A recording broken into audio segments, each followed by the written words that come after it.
Selamat pagi. Alhamdulillahirobbilalamin. Hari ini kita bisa berkumpul di sini dalam keadaan sehat walafiat. Dan selamat datang para peserta pelatihan, khususnya teman-teman dari bagian komersil. Ya, jadi hari ini kita mau mengenal salah satu tugas dari komersil, yaitu penjualan produk. Jadi teman-teman yang dulu pernah ikut MT tentunya sudah dikenalkan dengan perkebunannya dan pengolahannya. Jadi mudah-mudahan ini bisa kebaca. Nanti kalau enggak saya bacakan aja.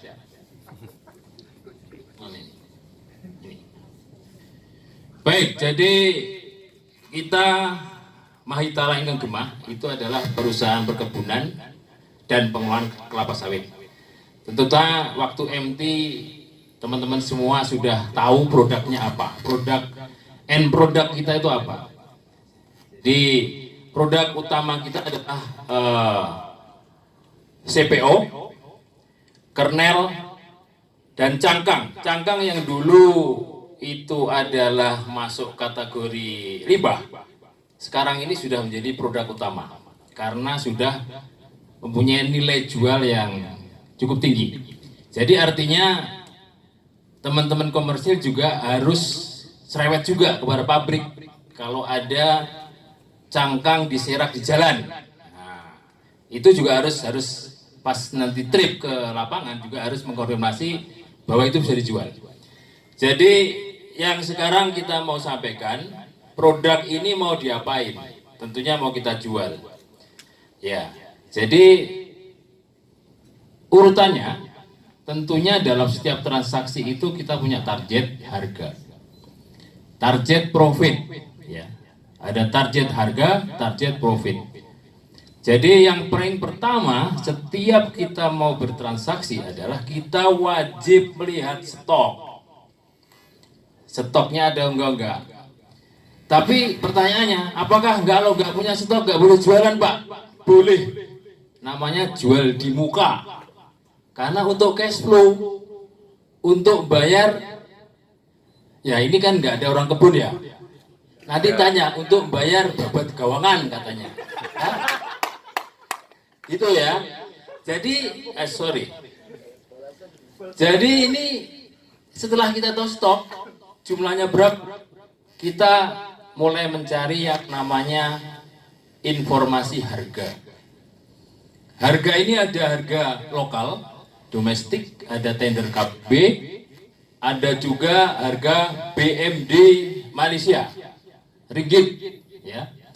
Setelah kita tahu, maka kita cek ke buyer, apakah buyer ada posisi untuk membeli.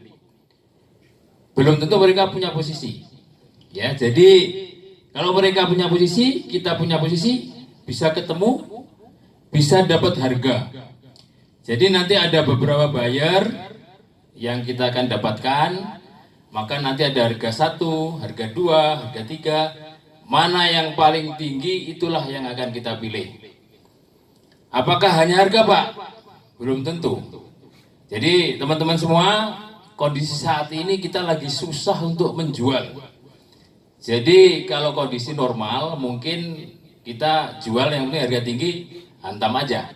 Tapi kalau sekarang harga juga pertimbangan, pengiriman juga menjadi pertimbangan. Karena kalau enggak, tangkinya bisa penuh.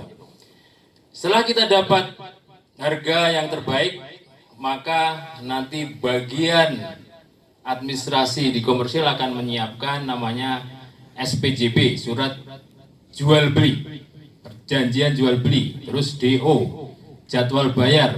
Nah, di sini agak kecil nih, mohon maaf nih. Saya kayaknya harus digedein ya, Pak ya. Ini FFA harus ada standar maksimal 5. Terus kadar air dan kotoran juga maksimal 0,5.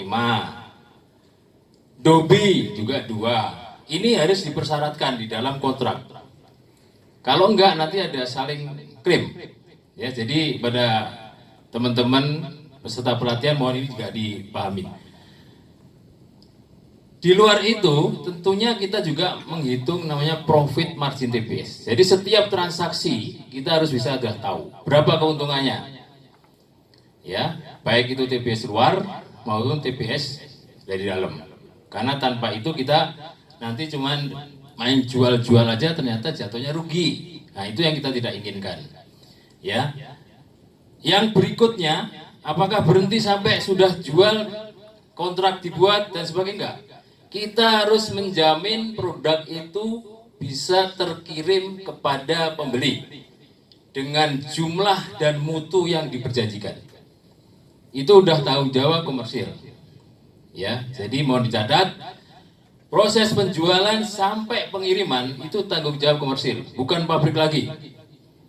Ya, tapi urusan mutu pabrik, ya.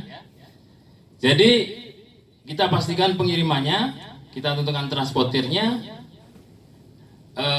surat pengantar pengirimannya juga kita siapkan, terus kuantitas dan mutunya juga sudah ditetapkan. Jadi setiap kali pengiriman, setiap truk, ya, kita tentukan sudah tahu mutunya.